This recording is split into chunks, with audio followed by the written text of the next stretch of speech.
कहते हैं कि अगर किसी चीज को शिद्दत से चाहो तो पूरी कायनात तुम्हें उससे मिलाने में लग जाती है। बस यही हुआ था उस दिन एन श्रीनिवासन के साथ, जिन्होंने निश्चय किया था कि हर हाल में महेंद्र सिंह धोनी को अपनी टीम में लेकर के ही रहेंगे और चेन्नई सुपर किंग्स टीम में उमाही को शामिल भी कर ले गए। लेकिन एक वक्त धोनी मुंबई इंडियंस के हो चुके थे। जी हाँ दोस्तों, लगभग ऐसा हो चुका था, मगर अंबानी साहब की जेब जवाब दे गई और ऐसा नहीं हो सका। भाई मजाक नहीं कर रहे हैं, सच में ऐसा हुआ था। जी हाँ, 2008 के आईपीएल ऑक्शन में हमने एक वीडियो में आपसे वादा किया था कि अगर आप कहेंगे तो जल्दी हम इस पर वीडियो लेकर के आएंगे, और आपने भर भर के इतने कमेंट किए कि हमें वीडियो लानी ही पड़ी। तो चलिए आज हम बात कर रहे हैं महेंद्र सिंह धोनी की, जो 2008 आईपीएल में सबसे महंगे खिलाड़ी तो रहे ही, साथ ही उस रूल की भी बात करेंगे जिसने मुंबई इंडियंस के हाथ बांध दिए। क्यों, कैसे, आइए जानते हैं। क्या दौर आया था क्रिकेट इतिहास में, पहली बार जब एक ही देश की अपनी स्टेट टीमें आपस में भिड़ती और दुनिया भर के तमाम खिलाड़ी इस टूर्नामेंट में हिस्सा ले रहे थे। हर कोई फेमस खिलाड़ी को अपनी टीम में लेना चाहता था, पर यह सब इतना आसान नहीं था।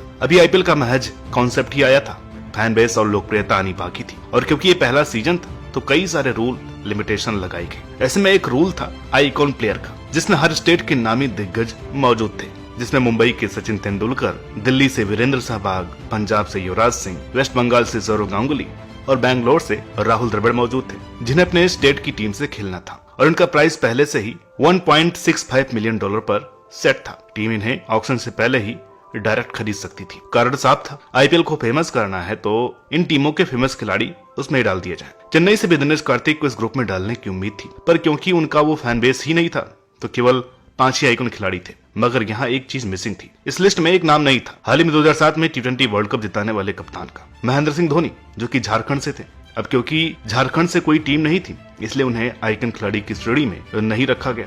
ऑन रिकॉर्ड मुंबई इंडियंस के ऑनर यानी अंबानी जी ने ये क्लियर कर दिया था कि सचिन के बाद हम धोनी को लेना चाहेंगे। मगर यहाँ एक पेच और भी फंसा हुआ था। एक टीम थी चेन्नई सुपर किंग्स, जिसके ऑनर और आईसीसी के पूर्व चेयरमैन एन श्रीनिवासन हर हाल में उस कप्तान को लेने में तत्पर थे, इतने कि उन्होंने किसी भी आइकन प्लेयर को न खरीदने का फैसला किया। अब यहाँ मामला दिलचस्प होने वाला था। खिलाड़ी एक, मगर टीमें दो, जो कि हर हाल में उसे अपना बनाना चाहती थी, एट एनी कॉस्ट। वो इंग्लिश में कहते हैं ना, ऑल गन्स ब्लेजिंग। दो इसलिए क्योंकि इन्होंने सामने आकर अपनी चाहत का इजहार किया था, मगर पर्दे के पीछे कौन कौन माही का मुरीद था या तो ट्विस्ट ही था, वो भी क्यों नहीं। 2007 में T20 वर्ल्ड कप विनिंग कप्तान जो थे, तो बस अब इंतजार था ऑक्शन डे का। बात है 20 फरवरी 2008 की। बैंगलोर में आईपीएल के पहले सीजन के लिए मंच सज चुका था, माहौल तैयार था, सभी टीम अपनी झोली में दुनिया का बेस्ट खिलाड़ी लेने को विराजमान थी। लेकिन अब सारी अटेंशन, सारा ध्यान इस बात पर था कि महेंद्र सिंह धोनी के केस में कौन बाजी मारेगा। तो आखिरकार वो समय आ ही गया। महेंद्र सिंह धोनी का नाम आते ही मुंबई इंडियंस और चेन्नई सुपर किंग्स के ऑनर इस खींचतान में लग गए और बिडिंग वॉर चलता रहा। देखते ही देखते बोली पूरे $1.5 मिलियन तक पहुंच गई, और यहाँ मुंबई इंडियंस को हार माननी पड़ी क्योंकि अंबानी साहब के पैसे कम पड़ गए। भाई सुनने में ये तो जोक ऑफ द सेंचुरी लगता है, लेकिन ये मजाक नहीं था। यहाँ समझने लायक बात यह है कि 2008 में सभी टीमों के पास $5 मिलियन का फिक्स अमाउंट था, जो कि वे ऑक्शन में यूज कर सकती थी। इससे एक भी पैसा ज्यादा नहीं, जिसमें से आइकन प्लेयर्स को $1.65 मिलियन मिलना था, जिन्हें ऑक्शन से 15% ज्यादा पे पर रखा गया था। बस यहाँ पर सब बदल गया। जहाँ सीएसके $5 मिलियन के साथ आया था, वहीं मुंबई के पास सिर्फ 3.5 ही बचे थे। ऐसे में माही को $1.5 मिलियन में खरीदना मतलब 2 खिलाड़ियों पर ही $3.15 मिलियन, यानी कि तबाही। अब यार टीम 2 प्लेयर से थोड़ी बनती है, आपको कई सारे प्लेयर्स खरीदने होते हैं। सुपरस्टार खरीदेंगे तो टीम से भी जाएंगे, जो कि मुंबई इंडियंस को रियलाइज हो चुका था।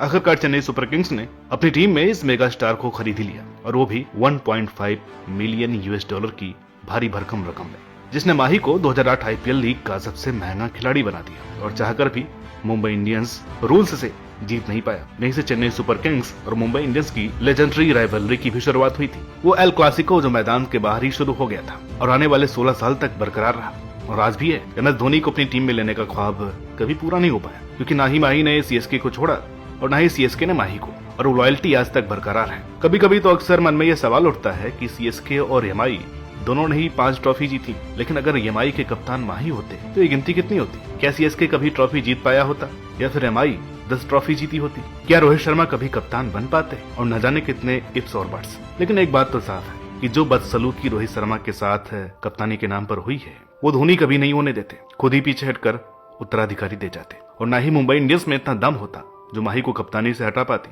खैर, जो होता है अच्छे के लिए होता है। माही सीएसके के हुए तभी तो रोहित शर्मा मुंबई के हैं। इसी कारण हम हिटमैन का आतिशी अंदाज और उस लीडरशिप का जौहर देख पाए। तो कुछ इस तरह MS धोनी नाम का जैकपॉट मुंबई इंडियंस के हाथ तो आया पर मुंह न लगा और चेन्नई सुपर किंग्स को उसका सबसे बड़ा किंग मिल गया। तो ये वीडियो आपको कैसी लगी कमेंट करके बताइएगा। देखिए, आप चैनल को सब्सक्राइब नहीं करते हैं। आप में से जितने भी लोग वीडियो देखते हैं उसमें से मात्र 10% लोगों ने चैनल को सब्सक्राइब किया है। देखिए, बहुत बड़ी नाइंसाफी है। हम इतनी मेहनत से वीडियो लेकर के आते हैं और आप हैं कि वीडियो देख करके चैनल को सब्सक्राइब ही नहीं करते। तो सब्सक्राइब कर लीजिए, क्योंकि ऐसे ही वीडियोस हम आपके लिए लेकर के आते रहेंगे। सब्सक्राइबर जितने ज्यादा बढ़ेंगे उतनी ही अच्छी वीडियोस। तो मिलते हैं आपसे अगली वीडियो में, तब तक के लिए नमस्कार।